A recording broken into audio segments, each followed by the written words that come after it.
सभाध्यक्षज्यू,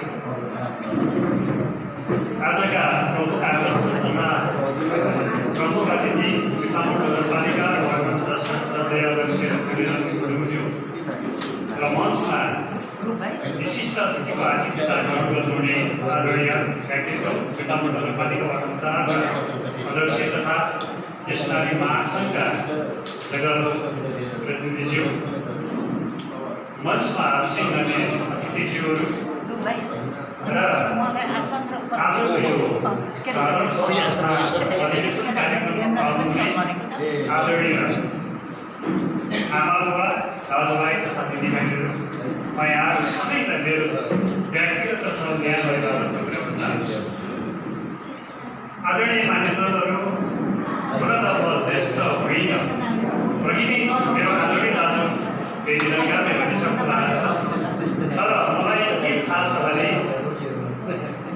अन्तर्पुस्ता सम्बन्ध भन्छ नि हामी, एउटा बालक जब नवजात शिशुको रूपमा यो धरतीमा जन्मिन्छ अनि यो शिशु बालक अनि किशोर किशोरी युवा हुँदै जब जीवनको उत्तरार्धमा प्रवेश गर्छ भनेको मतलब जब ऊ प्रौढ हुन्छ, जब ऊ अशक्त हुन्छ, त्यस उमेर समूहलाई हामी ज्येष्ठ नागरिक भनेर सम्बोधन गर्छौँ। राज्यले पनि त्यसै गरेका छ। राज्यले अहिले यसको क्षेत्र हेर्ने भनेको बालबालिका तथा समाज कल्याण मन्त्रालय हो। जिल्लामा पनि यसको आफ्नो सम्बन्धित निकायहरू छ। अहिले त नगरपालिकामा छ। हामीले ज्येष्ठ नागरिकको सेवा दिनु पऱ्यो भने अहिले जिल्ला जानु पर्दैन। अहिले हरेक नगरपालिका अथवा गाउँपालिकामा छँदैछ। त्यसले गर्दाखेरि म आदरणीय व्यक्तित्वहरूमा के भन्न चाहन्छु भने, मलाई भन्नुभयो हेल्पेज इन्टरनेसनल भनेको एउटा दात्री संस्था हो। यसले आफ्नो सुरुवातकालमा 2068 सालदेखि आफ्नो यो नेपाल सरकारसँग समन्वय गरेर कानुनी रूपमै समन्वय गरेर त्यत्तिकै आफ्नो कार्यक्रम अन्त लान पाउँदैन कुनै पनि दात्री संस्थाहरू। त्यसैले गर्दाखेरि नेपाल सरकारसँग समन्वय गरेर आफ्नो कार्यक्रमहरू देशका जम्मा तात्कालिक अवस्थामा 10वटा जिल्लाका 40वटा गाउँपालिका तथा नगरपालिकामा आफ्नो कार्यक्रम उसले लगेको थियो। जस अन्तर्गत तात्कालिक झापामा 5वटा गाविसको अघि देवीदाले परिसक्नु भएको छ। गडामुनि, चन्द्रगढी, हल्दीबारी, जलदल र अनारमुनि गाविसमा आफ्नो कार्यक्रम लगेको थियो। यो कार्यक्रम कसरी लग्यो भन्दाखेरि फेरि माध्यम के त भन्दाखेरि एकल महिला, यो चाहिँ एकल महिलाद्वारा सञ्चालित परियोजना अन्तर्गत ज्येष्ठ नागरिक। त्यसैले गर्दाखेरि मैले अघि ब्यानरमा त त्यो देखिनँ एकल महिला तथा ज्येष्ठ नागरिक समिति भनेर देखेँ, तर यो चाहिँ त्यो एकल महिलाद्वारा सञ्चालित परियोजना अन्तर्गत ज्येष्ठ नागरिक हो। हुन त यहाँलाई त्यो जिज्ञासा भए त्यसको बारे भन्छु। झापामा मात्रै जिल्ला प्रशासन कार्यालय झापामा त्यहाँको रेकर्ड हेर्दा जम्मा समानान्तर रूपमा 12वटा ज्येष्ठ नागरिक समितिहरू जिल्लामा कार्यरत छन्। विभिन्न नामधारी ज्येष्ठ नागरिक छन्, तर त्यसमध्ये सबैभन्दा ज्येष्ठ र सबैभन्दा आफ्नो फराकिलो दायरालाई देशैभरि धेरै जिल्लामा आफ्नो शाखाहरू विस्तार गर्ने चाहिँ ज्येष्ठ नागरिक महासङ्घ नै हो, जसको प्रति आज हाम्रो मञ्चमा विशिष्ट अतिथिको आतिथ्यता ग्रहण गरिराख्नु भएको छ। आदरणीय व्यक्तित्वलाई धेरै कुराहरू थाहा छ। म त सामान्य अब भर्खर मात्रै अन्तर्राष्ट्रिय मापदण्ड अनुसार ज्येष्ठ नागरिक हाम्रो देशमा चाहिँ राज्यले जब सामाजिक सुरक्षा भत्ता वितरण गर्छ त्यस उमेरलाई आधार मान्छ, तर अन्तर्राष्ट्रिय स्तरमा भने 60 वर्ष नागेका उमेर समूहका व्यक्तिहरूलाई ज्येष्ठ नागरिक भनेर परिभाषामा पारेको छ। यो यहाँलाई मैले जानकारी गराएँ। अहिले वास्तवमा हामी नेपालमा बसोबास गर्ने जति नेपाली ज्येष्ठ नागरिक छौँ, हामीले अत्यन्तै कष्टकर जीवन जिइरहेका छौँ। सम्मानित जीवन जिउनुपर्ने ज्येष्ठ नागरिकहरूले, तर आज कष्टकर जीवन जिइरहेका छौँ। किन? यो राज्यको दोष होइन, हाम्रो समाजमा, हाम्रो परिवारमा संस्कार सकिएको छ, संस्कार हराएको छ। छोराले बाबुप्रति गर्नुपर्ने व्यवहार, छोरीले गर्नुपर्ने व्यवहार, जुन संस्कार हाम्रो संस्कार हराइसकेको छ। त्यसैले देशभरि अहिले राज्य अथवा विभिन्न के अरे निजी क्षेत्रबाट बनिने ज्येष्ठ नागरिकको लागि बनिने वृद्ध आश्रम चाहिँ म त्यसको विरोधी हुँ। म ज्येष्ठ नागरिकहरूको लागि वृद्ध आश्रम बनाएर ज्येष्ठ नागरिकलाई त्यहाँ लगेर राख्ने कुरामा म सहमत हुन्न। किन हाम्रो समाजमा हराएको संस्कार र सकिएको संस्कारलाई पुनर्स्थापना गर्नुपर्छ। हरेक समाजमा हरेक घर घरमा हामीले यो संस्कारको पुनर्स्थापना गऱ्यौँ भने ज्येष्ठ नागरिकहरूले गएर आफ्नो जीवनलाई अन्तिम रूपमा चाहिँ वृद्ध आश्रममा गएर बस्नु पर्दैन। अहिले यति संस्कार आएको छ भने आमा बाबालाई वृद्ध आश्रम आफू महल जाने यो संस्कार छ। त्यसैले गर्दाखेरि विदेशमा हेर्नुहोस् त, आज विकसित मुलुकहरूमा इजरायलमा हेर्नुहोस्, चाहे त्यो अन्य देशहरूमा हेर्नुहोस्, ज्येष्ठ नागरिकको लागि राज्यले ठुलो व्यवस्था गरेको छ। राज्यले कसरी गर्यो त्यो यहाँले बुझ्नुपर्छ। अहिले त्यहाँका ज्येष्ठ नागरिकहरू जब 60 वर्ष पुग्छन् कुनै उमेरले शारीरिक श्रम गर्नु पर्दैन। उनीहरूको लागि ठुल्ठुला महलहरू बनाइदिएका छन्, ठुल्ठुला ज्येष्ठ नागरिक निवास सेवा केन्द्रहरू बनाइदिएका छन्। अनि त्यहाँ हेर्ने एउटा ज्येष्ठ नागरिक एउटा हेर्ने मान्छे राखिदिएको छ। उसका तलब नेपालको भन्यो भने 1 लाखदेखि 1,25,000सम्म एउटा हेरुवाको तलब दिएर आएछ। तर त्यो तलब कहाँबाट आयो? राज्य कोषबाट होइन नि। यो यहाँबाट नभनुहोस्। त्यो राज्यले त्यहाँ हुने नागरिकहरूलाई जब उसको घाँस कपास र शिक्षा स्वास्थ्य सेवा सबै राज्यले सञ्चालन गरेको छ। कसैले पनि त्यो राज्यबाट त्यो अपेक्षा गर्दैन। जब ऊ जागिरी हुन्छ, राज्यले जागिरी उसलाई दिन्छ, त्यतिखेरै उसको जागिरीबाट केही पर्सेन्ट राखिदिएको हुन्छ ब्याङ्क र त्यही पछि उसको जीवनको श्राद्धमा त्यो सञ्चालन गरिदिन्छ राज्यले र यसरी ज्येष्ठ नागरिकहरूले सम्मानित जीवन जिइरहेको अवस्था छ। तर हाम्रो नेपालमा त्यो छैन। हाम्रो नेपालमा अहिले पनि कहाँले लाग्दो अवस्था छ ज्येष्ठ नागरिकहरूको। राज्यले माथिबाट घोषणा गरे पनि यहाँ भएका निकायहरूले त्यसलाई अवलम्बन गरेका छैनन्, कार्यान्वयन गरेका छैनन्। जसो ज्येष्ठ नागरिक भइसकेपछि यदि अदालतमा मुद्दा पऱ्यो भने पनि पहिलो प्रायोरिटी दिएर त्यो मुद्दालाई किनारा लाग्नु पर्नेछ। लेखिएको छ, कानुनमा लेखिएको छ। यदि ज्येष्ठ नागरिक कुनै यात्रामा गएको छ भने त्यो ज्येष्ठ नागरिकलाई पहिलो सिटको व्यवस्था गर्नुपर्छ। तर त्यो छैन। आज तपाईँ यहाँबाट सन्दर्भ जानु भने 80 वर्षको बुढो झुन्डिएर जान्छ, तर एउटा 20-30 वर्षको युवा सिटमा बसेर गर्नुहुन्छ। यही उसमा संस्कार थियो भने वा आउनुहोस् बस्नुहोस् तपाईँ भनेर दिनुपर्ने संस्कार भयो। त्यसले गर्दा यो गाडी लाग्दो अवस्था छ र म यतातिर जान चाहन्न। यसलाई हेर्ने महिला बालबालिका तथा समाज कल्याण मन्त्रालय हो। यहाँ बालबालिकाको कार्यालय जिल्लामा पनि छ र नगरमा पनि त्यसको एउटा छ तयारी, त्यसै एउटा विभाग सम्हालेर बसेको छ। अहिले तपाईँले ज्येष्ठ नागरिकको परिचय पत्र लिन जाँदाखेरि जिल्लामा जानु पर्दैन, ती नगरमा गएर लिए पुग्छ। यो अवस्था छ।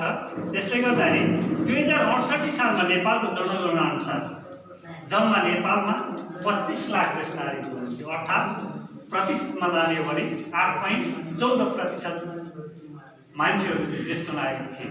तर त्यो 70 वर्षभन्दा माथि पुगेको उमेर समूह हो र अहिले लगभग 30 लाखको हाराहारीमा नेपालमा ज्येष्ठ नागरिकहरू हुनुहुन्छ। अन्तर्राष्ट्रिय मापदण्ड अनुसार 60 वर्ष पुगेका होइनन् है, 70 वर्षभन्दा माथि र विश्वमा चाहिँ 76 करोड थिए 2068 सालमा। त्यो तथ्याङ्कले बोल्छ। र अहिले लगभग 1 अर्ब ज्येष्ठ नागरिक विश्वमा पुगिसक्नु भएको छ। यो तथ्याङ्कले बोलेको छ। त्यसैले गर्दा आदरणीय मान्यजनहरू, म धेरै कुरा बोल्न चाहन्न।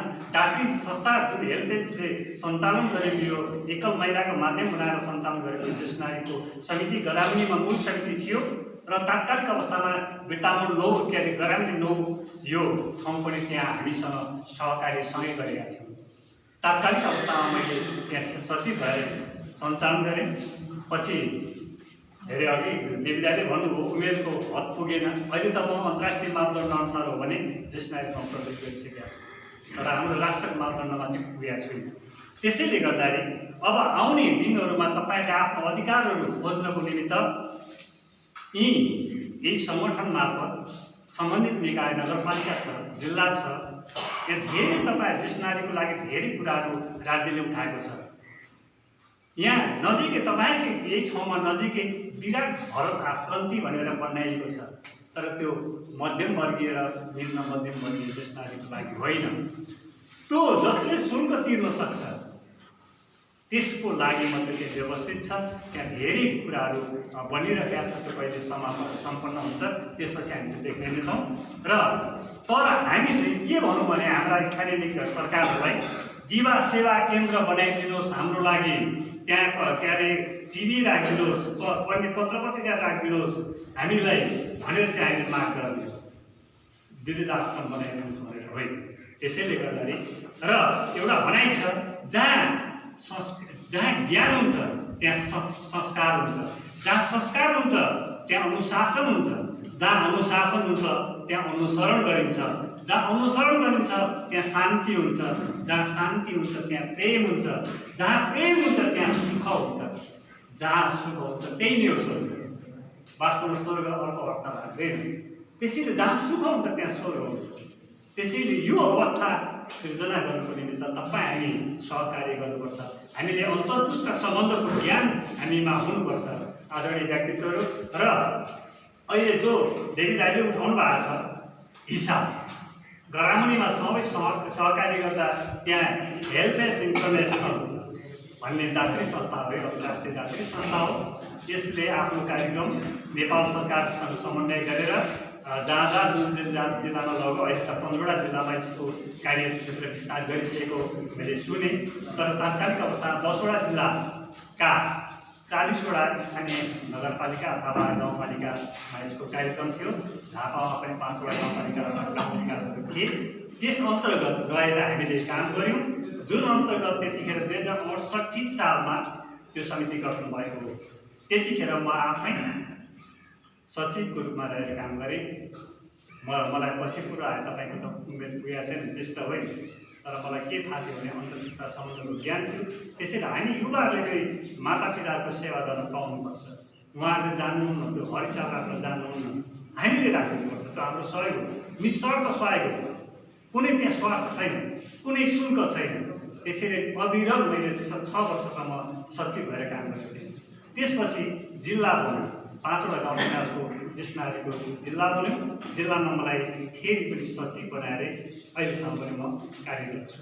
तर केही कामहरू गर्न सकिएन, विभिन्न कारणहरू छन्। यसमा यहाँलाई म कारणले बताउन चाहन्न।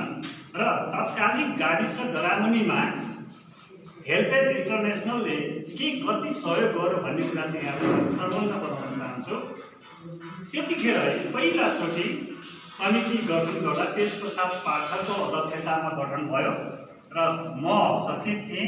किरण तिमसिन्हा भन्ने आदरणीय दिदी कोषाध्यक्ष हुनुहुन्थ्यो र यस्तै यस्तै अन्य सदस्यहरू गएर जम्मा 9 जनाको समिति बनेर काम गऱ्यौँ।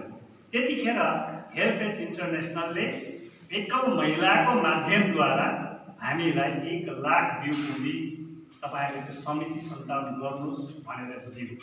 त्यसपछि 6 महिनापछि नै फेरि अपुग भयो, तपाईँहरूलाई पनि हामी थपिदिन्छौँ भनेर फेरि 50,000 रुपियाँ यो अनुदानकै रूपमा है, बुझिदिनु होला।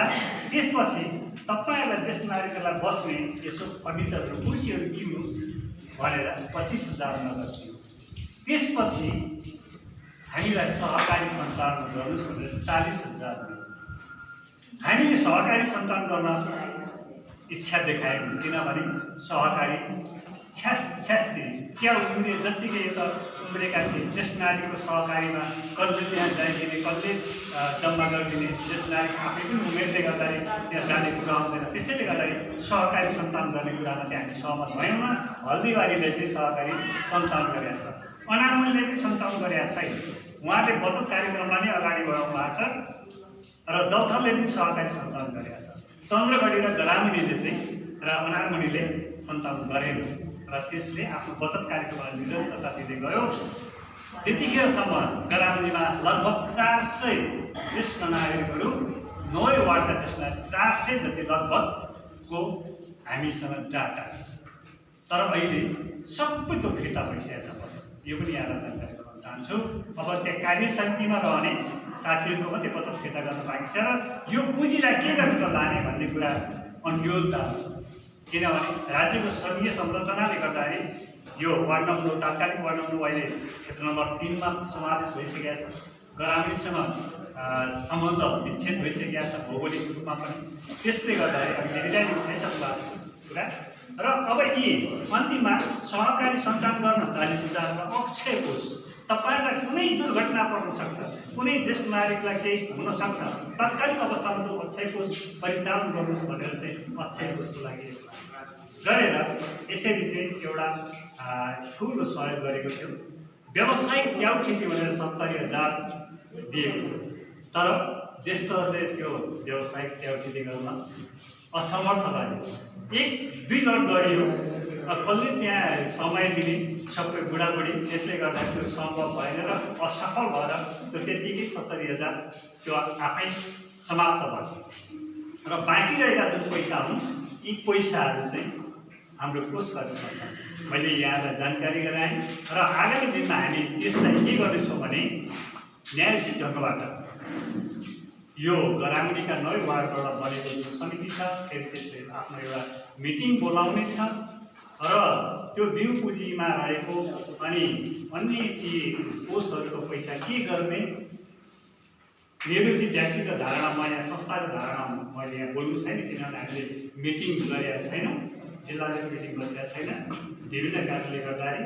मेरो व्यक्तिगत धारणा चाहिँ के छ भने हाम्रा अहिले तात्कालिक नगरपालिका भइसकेपछि जम्मा 4वटा वार्ड छन्, 1 र 2, 7 नम्बर, 3, 4, 5, 8 नम्बर, 6, 7, 8, 9 नम्बर र 9 सिङ्गो 10 नम्बरमा 4वटा वार्डलाई यो पुँजी जति छ रहेको पुँजी त्यसलाई समानुपातिक हिसाबले वितरण गर्ने मेरो चाहिँ व्यक्तिगत धारणा। यहाँ त्यो बुझिदिनु होला, संस्थागत धारणा आएको छैन र यसरी मेरो चाहिँ व्यक्तिगत धारणा रहेको छ। यो पछि मिटिङले तय गर्ला भन्दै नजिक आइरहेको जो भोलि पर्व छ त्यसको म हार्दिक शुभकामना यहाँलाई व्यक्त गर्न चाहन्छु र आदरणीय व्यक्तित्वहरू तपाईँहरू ज्येष्ठ नागरिकहरू भनेको ज्ञान र सिपको भण्डार हो, तपाईँहरू जीवको इतिहास हो, तपाईँहरूको संरक्षण गर्नुपर्ने हाम्रो दायित्व राज्यको मात्रै होइन, हामी सबैको दायित्व। त्यसैले तपाईँहरूमा भएका ज्ञान र सिपलाई दोस्रो पुस्तामा हस्तान्तरण गर्ने एउटा अभियान चाल्नुपर्छ। तपाईँहरूलाई हामी लगेर वृद्धाश्रममा राख्ने होइन, हरेक घरमा आमा बाबुलाई सम्मानित जीवन जिउन एउटा संस्कारको स्थापना गरेर अनि मात्रै एउटा समाज सभ्य समाज बन्नेछ अनि मात्रै हामीमा सन्तोष हुनेछ। अनि हामीले जे बोल्छौँ त्यो कुरो चाहिँ यदि हामीले हाम्रा भावी पुस्तालाई यही ज्येष्ठ नागरिकहरूलाई चाहिँ हामीले जुन व्यवहार गर्छौँ त्यस्तै सिकाउँदै गयो भने त झन् गमागो हुन्छ। त्यसैले गर्दाखेरि अब आउने दिनहरूमा स्थानीय सरकार होस्, केन्द्रीय सरकार होस्, जुनसुकै सरकारले पनि ज्येष्ठ नागरिकहरूलाई सम्मानित जीवन जिउनको एउटा आधार तयार गरिदियोस् र हरेक वार्डमा एक-एकवटा ज्येष्ठ नागरिक विवाह सेवा केन्द्र जसरी मिर्जापुर 8 अहिले बनिएको छ, त्यहाँ नेपाल सरकारको लगानी छ, स्थानीय सरकारको, त्यसै गरेर यो 10 नम्बर वार्डमा पनि बनाइदियोस्। रहेका 10 वार्डमा यो ज्येष्ठ नागरिक विवाह सेवा केन्द्र बनाइदियोस् भन्ने मेरो व्यक्तिगत चाहना र संस्थागत चाहना हो र वृद्धाश्रम होइन, वृद्धाश्रममा बढ्न जाने होइन, घरमा राखेर सम्मान दिनुपर्छ भन्दै यी तपाईँहरू जो ज्येष्ठ नागरिक यहाँ आउनु भएको छ, एकदम महिलाहरू हुनुहुन्छ, तपाईँहरूको दीर्घ जीवन सुस्वास्थ्य उत्तरोत्तर उन्नति प्रगतिको कामना सहित म मेरा देशलाई चाहिँ विसर्जन गर्न चाहन्छु। धन्यवाद। जय ज्येष्ठ नागरिक। धन्यवाद साथीबाट सुनिदियो। एक त आफ्नो सचिव जिल्ला सचिव भएर काम गर्दै गर्नुहुन्छ, गाउँ समितिमा सहयोग गर्दै